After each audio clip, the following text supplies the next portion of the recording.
Hello, my name is Freddy, and welcome to my presentation about the boy in the striped pajamas. The cover we see on the right is the cover when back in the day where there wasn't a movie created to it. As you probably might understand, the left one is a more detailed version from a scene in the movie. I obviously read the book because from my experience, the books are way more detailed and than the movies. Yeah. So moving on about the author. John Boyne is a contemporary Irish novelist born in 1971. He writes novels for both adults and teenagers. He is most known for his great books called The House is Haunted and The Boy at the Top of the Mountain, Beneath the Earth, and The Boy in the Striped Pajamas, which is my book, and The Absolutist. Yeah. Also, he has earned the award called the Bestow, which is the Book of the Year. Whoa. Yeah.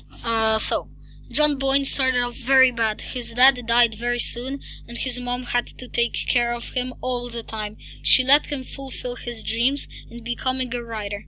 At the age of 15, John started writing books for money, and as his life was progressing, he managed to become more and more famous, which made him now be a $10 million net worth person. That's huge money. Well, at least we have very good books from him. So yeah, about the book. The book, The Boy in the Striped Pajamas, is a historical fiction and historical drama genre book. The point of view in the story is a third-person omniscient. Main characters. Bruno, 9-year-old boy who moves to the countryside and has no clue where he is. He is dark-haired and small for his age. He is very curious and loves to discover around his house. He calls her sister the hopeless case. And the quote I found, "This isn't home and it never will be." This is obviously referring to the setting, which I will include later on. And this is how he looks. Now Gretel. Gretel, Bruno's sister, who is around 13 years old. She is a very static character with no curiosity. She has golden hair and is very tall for her age. She is the exact opposite of Bruno. And the quote is, "I will never like it here because of all the rules we have to abide with." And as I added here, the exact opposite. But however, they still love each other. And this is how she looks. And one more main character, which is very important in the story, is named Shmuel.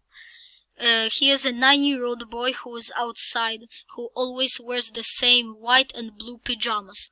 And the quote, "I probably should go now. The bell is ringing." So by now, I'm pretty sure you already have a clue of what might happen in the story. What is happening in the story at this point. Other characters. Lieutenant Kotler.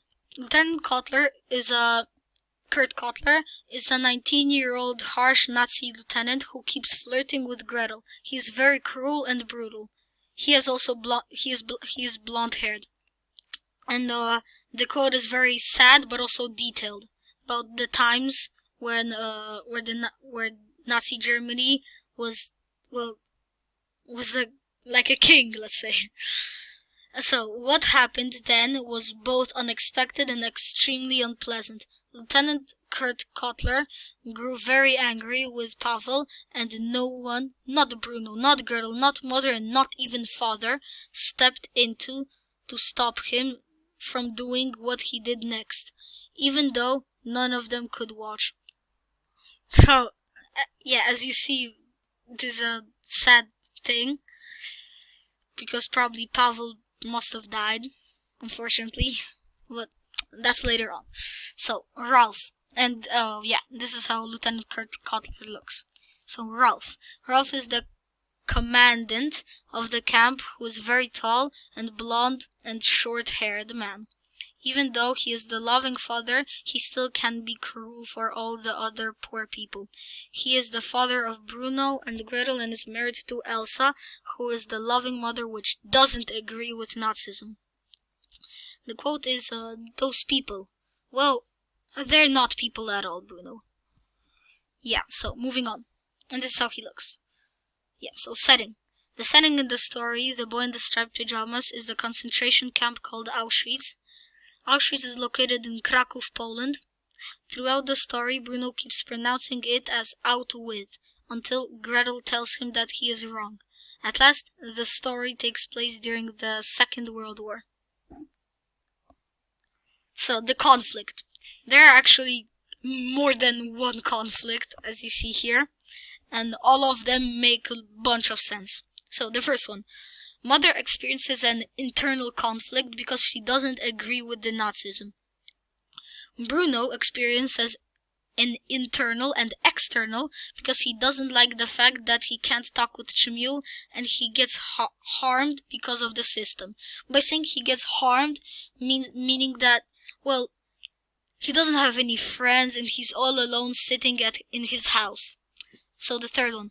Gretel experiences an internal conflict because she doesn't have any friends, just like Bruno. And Shmuel, fourth one. Shmuel experiences an external conflict because he simply can't leave the concentration camp. He's there stuck and he can't do anything with it. And then the quote is, there are more than 1 trillion things wrong with this place, Gretel said. And yeah, wise words, I see. So yeah. So moving on, the plot. Introduction. Bruno and his whole family. Gretel, his sister, Elsa, his mother, Rolf, his father, and Maria, his maid, moved to a new house in Krakow, Poland. They moved because of his father's job.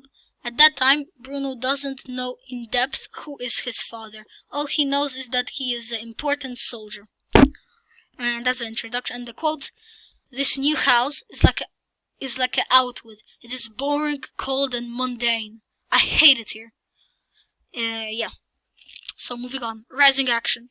Bruno meets a random boy who is at the other side of the barbed fence and is always dressed in pajamas. His name turns out to be Shmuel, and they create a strong relationship, even though they should be enemies. The quote is, Bruno, we're not supposed to be friends, you and me. We're meant to be enemies. Did you know that? They're both around the same age, around 9, and even though they should be enemies, they still like each other, and they wish to be close friends, even though they simply cannot be because of the system. So, climax. So, since Bruno becomes great friends with Shmuel, he decides to go to his side of the fence and dress up in the same exact pajamas. At this point, we look at the left quote because it refers to what I just wrote. You wear the right outfit and you feel like the person you're pretending. This is what Shmuel says, so they wouldn't catch Bruno being a fake Jew. And continuing. However, he doesn't realize how dangerous it is. After Bruno manages to sneak in, the soldiers call everyone so they would go into a room. On their way there, they don't realize that they are being taken into a gas chamber. So, by now, Bruno and Shmuel are dressed in the exact same clothes, and they're both holding hands, and they are getting brought into this room full of other people. Yeah, and as you probably might know, the gas chamber is a place where people died, Jews died, and a terrible place to be in. So yeah, and the other quote on the right is, Bruno raised an eyebrow, unable to understand the sense of all this, but he had assumed that it had something to do with keeping the rain out and stopping people from catching colds. And then the room went very dark, and somehow, despite the chaos that followed, Bruno found that he still was holding Shmuel's hand in his own, and nothing in the world would persuade him to let it go. And at this point, Bruno and Shmuel die in the gas chamber.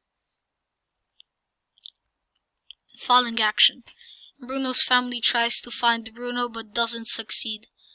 Quote, several days later, after the soldiers had searched every part of the house and gone into all the local towns and villages with pictures of the little boy, one of them discovered the pile of clothes and the pair of boots that Bruno had left near the fence. So, continuing. The resolution. After staying an extra year without his family, the father lost his interest for being a commandant, and leaves the house at Outwood and moves back to Berlin to see his family. So, end the quote. Father stayed at Outwood for another year after that, and became very disliked by other soldiers whom he ordered around mercilessly. He went to sleep every night thinking about Bruno, and he woke up every morning thinking about him too. As you see, the family just cannot bear with the fact that their son died just because of the actual system which his father was running, we can call that. So, next one. The theme. One of the themes in the story, I would say, that is innocence and friendship. Even though the innocence and friendship brought the bad things to happen, I would still say that without it, the book wouldn't have a solid point. And a quote for the theme is, if I had a pair of striped pajamas, I could come over on a visit. And the second theme I decided to choose is prejudice, because the Nazis did not like the Jews only because their nationality. They thought they weren't humans. However, Bruno and Shmuel still decided to become friends, and nothing would break their friendship. And quote, he has a lot of kindness in his soul, truly he does, which makes me wonder. Chapter 6. Next one. Tone and mood. Tone. I'd say that the tone of the novel is showed only at the very end, because as the story progresses, we feel a fall of happiness in the story, and at the end we just feel deep sadness when Bruno decides to go with Shmuel to his side, not knowing what might happen. As a result, the tone of the story is sadness and sorrow. And at last, the mood. My bad. The quote for a tone is, well, you've been brought here against your will, just like I have. If you ask me, we're all in the same boat. It's just leaking. The mood. The mood which I experienced is very similar to the tone, and author wants us to get it. Well, reading this novel, I felt melancholy because I felt curiosity. Oh wait, I made a mistake. I'm sorry. From the beginning, the mood which I experienced is very similar to the tone, which the author wants us to understand. While reading this novel, I felt melancholy. However, I felt also curiosity as well. I felt curiosity because when every chapter ended, I wanted to know what will happen in the next one. That's what made me curious to know what will Bruno's and Shmuel's friendship result in. And the quote. He suddenly became convinced that if he didn't do something sensible, something to put his mind to some use, then before he knew it, he would be wandering around the streets having fights with himself and inviting domestic animals to social occasions too. And moving on. Evaluation. The reason why I like this book is because of its specific plot. When I first saw the cover of the book, I totally didn't expect that from it. By saying that, I mean the unique moral it taught me. The moral, in my opinion, I'd say that there isn't anything stronger than a strong relationship. Even though Bruno died because of being friends with Shmuel, it doesn't mean that friendship isn't always good. Instead, it means that the true friendship cannot be broken. In addition, I enjoyed reading this book because every chapter